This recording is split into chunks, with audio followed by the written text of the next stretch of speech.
சென்னையில் 2 நாட்கள் நடைபெறும் சர்வதேச முதலீட்டாளர்கள் மாநாட்டை முன்னிட்டு பலத்த பாதுகாப்பு ஏற்பாடுகள் செய்யப்பட்டுள்ளன.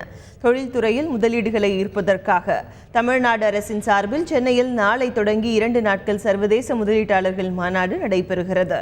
சென்னை நந்தம்பாக்கத்தில் உள்ள வர்த்தக மையத்தில் நடைபெறும் இந்த மாநாட்டில் வெளிநாட்டு மற்றும் உள்நாட்டு தொழிலதிபர்கள் பங்கேற்க உள்ளனர். மாநாட்டை முன்னிட்டு சென்னையில் பலத்த பாதுகாப்பு ஏற்பாடுகள் செய்யப்பட்டுள்ளன. குறிப்பாக மாநாடு நடைபெறவுள்ள வர்த்தக மையத்தில் கண்காணிப்பு தீவிரப்படுத்தப்பட்டுள்ளது.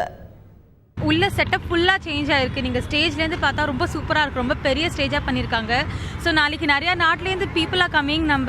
நம்ம இந்த இடத்துக்கு வராங்க நாளைக்கு என்ன ஈவெண்ட்ஸ் நடக்கிறதுன்னு பார்க்குறதுக்கு. ஸோ நிறையா ரிஹர்சல்ஸ் நிறையா நடந்துருக்கு. நிறையா இண்டஸ்ட்ரீஸும் வரப்போகிறது. ஸ்டால்ஸ் போடுறாங்க to showcase their thing. So நல்லா நடந்துட்டுருக்கு எல்லாமே உள்ள. இந்த ஈவெண்ட் வந்து நான் ஒரு மேனேஜ்மெண்ட் ஸ்டூடெண்ட், MBA படிக்கிற ஸ்டூடெண்ட். ஸோ இது வந்து எனக்கு ஒரு நெக்ஸ்ட் லெவல் லேர்னிங் எக்ஸ்பீரியன்ஸாக இருக்கும். இவ்வளோ பெரிய கம்பெனிஸ், இன்வெஸ்டர்ஸ், இந்தியாவோட டாப் கம்பெனிஸ், மற்ற வேர்ல்டில் இருக்க டாப் கம்பெனிஸ்லேருந்து இன்வெஸ்டர்ஸ் வர்றது, அவங்கள மீட் பண்ணுறது, அந்த பேனல்ஸ்லாம் பார்க்குறது, நிறைய விஷயம் கற்றுக்கலாம். ஸோ இது ஒரு பெரிய லேர்னிங் எக்ஸ்பீரியன்ஸ், ஒரு கிரேட் ஆப்பர்ச்சுனிட்டியாக நான் நினைக்கிறேன். முதலீட்டாளர்கள் மாநாட்டின் மூலமாக தமிழகம் எங்கும் பரவலாக தொழிற்சாலைகளை ஏற்படுத்த முன்வர வேண்டும் என்று தொழில் முனைவோர் கோரிக்கை விடுத்துள்ளனர். மிகவும் பின்தங்கிய மாவட்டங்களான கிருஷ்ணகிரி, ராமநாதபுரம் போன்ற இடங்களில் தொழிற்சாலைகளை ஏற்படுத்த முற்பட வேண்டும் என்று அவர்கள் கூறியுள்ளனர். இதன் மூலமாக இளைஞர்கள் சொந்த மாவட்டங்களிலேயே வேலைவாய்ப்புகளை பெறும் நிலை ஏற்படும் என்று அவர்கள் கருத்து தெரிவித்துள்ளனர். இந்த முதலீட்டாளர்கள் மாநாட்டினால தொழில் வளர்ச்சி கொஞ்சம் ஏற்படுறதுக்கு வாய்ப்புகள் இருக்குது. அதோட மற்ற மாவட்டங்களும் நலிந்து இருக்க மாவட்டங்கள்லையும் இதை கொண்டு வந்தால் அங்கேயும் நல்லாயிருக்கும். பொதுவாக அந்த ராமநாதபுரம், ராமேஸ்வரம் அந்த ஏரியாலெல்லாம் கொஞ்சம் வறட்சியான பூமியாக இருக்குது. அங்கேயும் கொஞ்சம் நல்லா இருந்துச்சுன்னா அங்கே இருக்கவங்க இங்கே வந்து வேலை வாய்ப்புகளுக்கு தேடி வரமாட்டாங்க. அந்த இருந்த இடத்துல இருக்கலாம். அதோட மதுரை புறநகர், அந்த உசிலம்பட்டி ஏரியா, தேனி மாவட்டம், சங்கரங்கோவில் அந்த பக்கம்லாம் ரொம்ப வறட்சியான பூமியாக தான் இருக்குது. அந்த பக்கமாக தொழில் வளர்ச்சி எல்லாம் கொஞ்சம் ஆரம்பித்தாங்கன்னா இன்னும் நல்லா வளர்ச்சி அடைகிறதுக்கு நல்ல வாய்ப்புகள்லாம் இருக்குது.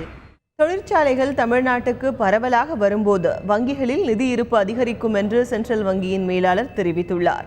முதலீட்டாளர்கள் மாநாடு தமிழகத்தின் பொருளாதாரத்தை மேம்படுத்தும் என்றும் அவர் தெரிவித்துள்ளார்.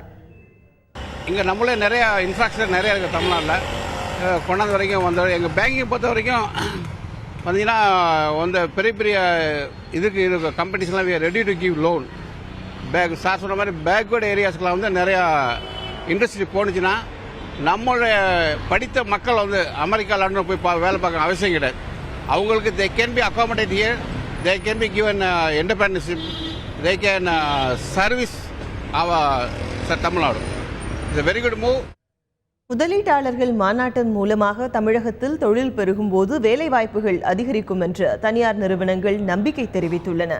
இந்த மாநாடு தொழில் ரீதியாக முக்கியமான மாநாடு என்றும் இதன் மூலமாக தமிழ்நாட்டில் மாற்றம் ஏற்படும் என்றும் அவர்கள் கூறியுள்ளனர்.